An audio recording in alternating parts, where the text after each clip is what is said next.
है स्थूल शरीर, ये 5 तत्वों का है।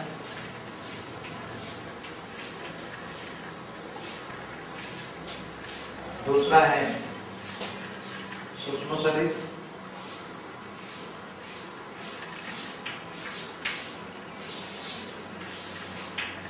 ये 3 तत्वों का है। जो शरीर है सूक्ष्म शरीर है वो 3 तत्वों का है। इसका जो है वो कारण शरीर, गीता में उसको कारण शरीर बोला। कारण शरीर माना परम तत्व, कारण शरीर परम तत्व का माना, परम तत्व माना चैतन्य। तो 3 परम तत्व है ये शरीर, 3 परम तत्व माना। एक परम आकाश, परम वायु और परम अग्नि। 3 तत्वों का शरीर के अंदर भी हर कोई 3 तत्वों का जो शरीर है, परम आकाश वायु और अग्नि 3 तत्वों का जो शरीर है उसके अंदर भी 7 प्रकार के शरीर हैं। 7 प्रकार के शरीर माना चैतन्य जो कॉस्मिक पावर है, 7 प्रकार के कॉस्मिक पावर के शरीर हैं। 7 प्रकार के अलग अलग कॉस्मिक पावर हैं। तो 7 कॉस्मिक पावर, वायुमंडल में जो कॉस्मिक पावर होता है वो ऑटोमेटिक कारण शरीर माना परम तत्वों का शरीर चार्ज करता है। और कारण शरीर चार्ज करता है वही कारण शरीर ही 3 तत्वों का सूक्ष्म शरीर को चलाता है, और 3 तत्वों का सूक्ष्म शरीर ही 5 तत्वों के शरीर को चलाता है। अब हमारा रोग कहाँ पैदा होता है? रोग का कारण क्या है? रोग का कारण है कारण शरीर माना परम तत्वों के शरीर। परम तत्वों में परम आकाश तत्व, परम वायु तत्व, परम अग्नि तत्व। परम आकाश तत्व क्यों खराब होता है? जब परम आकाश तत्व खराब होता है तब सबसे ज्यादा गड़बड़ होती है। परम आकाश तत्व क्यों खराब?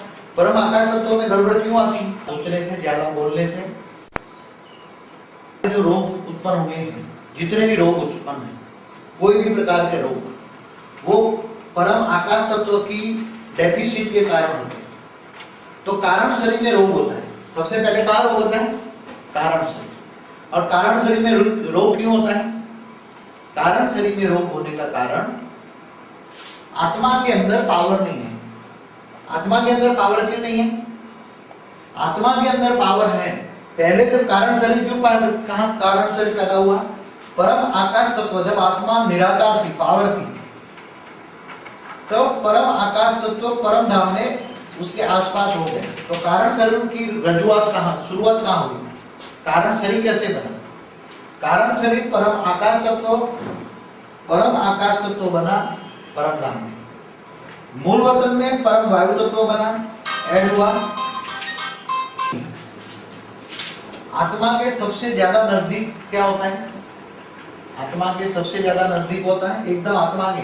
आत्मा पहले परम धाम में, परम लाइन की आत्मा में, उसके आसपास आत्मा के एकदम नजदीक होता है परम आकाश तत्व, फिर परम वायु तत्व और फिर परम अग्नि तत्व। तो हमारा जब सूक्ष्म शरीर के अंदर भी आत्मा के अंदर परम तत्व की मात्रा थी, मगर परम लाइन खत्म हो गई तो परम तत्व भी खत्म हो गए।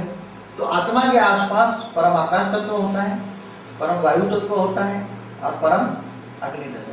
फिर बाद में सारा सूक्ष्म शरीर अलग अलग कॉस्मिक पावर से, 7 शरीर है, 7 अलग अलग कॉस्मिक है। तो सबसे ज्यादा रोग दुनिया के अंदर, रोग और शोक कहां से है? दुनिया के अंदर, ये सारी दुनिया के अंदर रोग और शोक कहां से है? जब आत्माएं इच्छा ज्यादा करने लगी, ज्यादा संकल्प करने लगी, रोने लगी, चिल्लाने लगी, तो आत्मा के अंदर जो परम आकाश तत्व का जो बैलेंस है, परम आकाश तत्व का बैलेंस है। परम आकाश तत्व हमेशा आत्मा को सुख शांति का अनुभव कराता है, परम आकाश तत्व हमेशा। और जब ज्यादा सोचने से, ज्यादा बोलने से, ज्यादा देखने से हमारी एनर्जी वेस्ट हो जाती है। हमारी आत्मा की एनर्जी कैसे वेस्ट होती है? ज्यादा देखने से, ज्यादा बोलने से। इसलिए साधु क्या करते थे? आकाश ये स्थूल आंखें बंद कर देते और आत्मस्वरूप में रहकर दिव्य दृष्टि निकालते। आकाश तत्व, परम आकाश तत्वों में गड़बड़ आने से परम वायु तत्वों में गड़बड़ आई, परम वायु तत्व में गड़बड़ आने से परम अग्नि तत्व में गड़बड़। इसलिए कारण शरीर इसलिए बोला कि संकल्पों के कारण जो शरीर बनता है उसको कारण शरीर बनते हैं। अब कारण का निवारण क्या है? कारण का निवारण, अगर इस सूक्ष्म शरीर के अंदर, ये सूक्ष्म शरीर, ये कारण शरीर माना परम तत्वों का शरीर, ये परम तत्वों के अंदर डेफिसिट क्यों आई? परम तत्वों में डेफिसिट आने से परम तत्वों का शरीर बना। परम तत्वों की मात्रा, ब्रह्मापुरी में परम तत्वों की मात्रा क्या हो गई? 50% कम हो गई। इसकी जगह 50% क्यों कम हुई?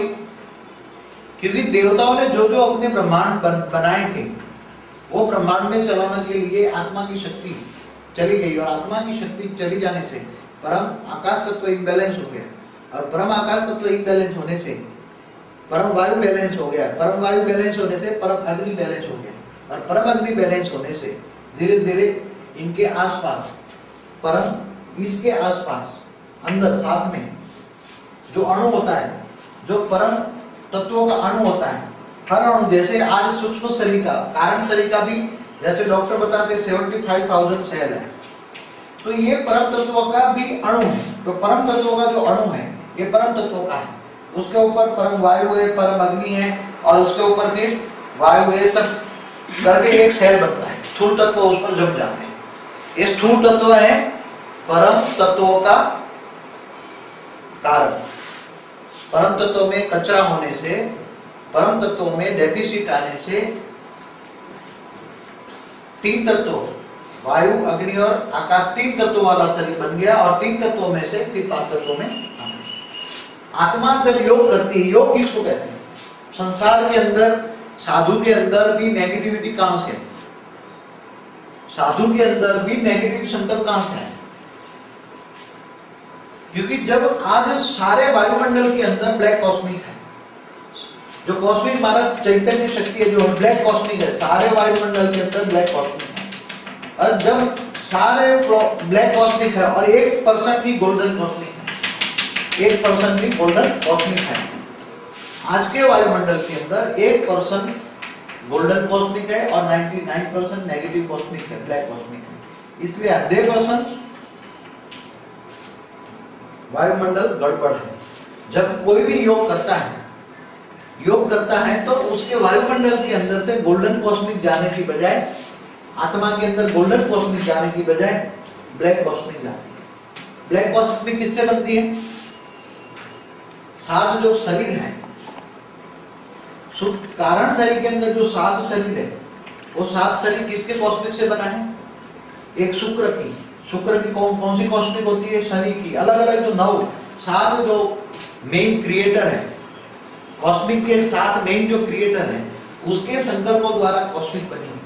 तो अलग अलग कलर की कॉस्मिक है, इसलिए अलग अलग कलर की शरीर भी अलग अलग कलर का है। सभी सूक्ष्म कारण शरीर में सभी कलर है, कारण शरीर में सभी कलर का कॉम्बिनेशन है।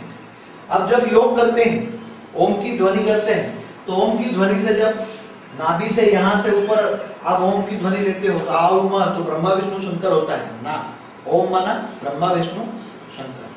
जब ब्रह्मा विष्णु शंकर पूरी ही खत्म हो गई, ब्रह्मा विष्णु शंकर के पास भी पावर नहीं है, ब्रह्मा विष्णु शंकर भी मनुष्य बन गए।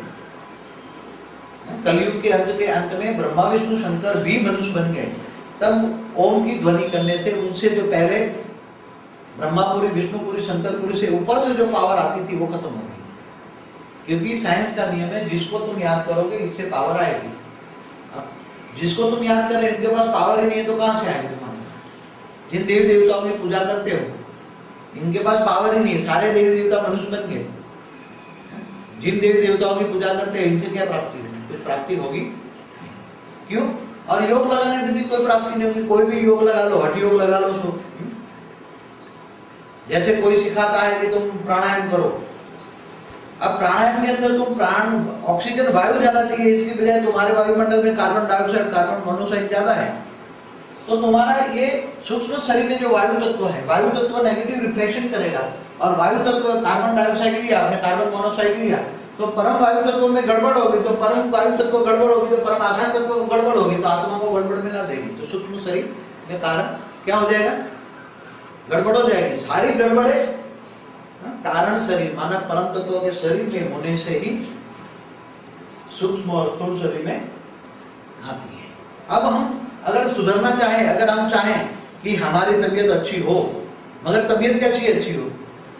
इतने संसार के अंदर आप 2000 साल से आप देख रहे हो कितने साधु संत आए 2000 सालों में, कितने साधु संत आए?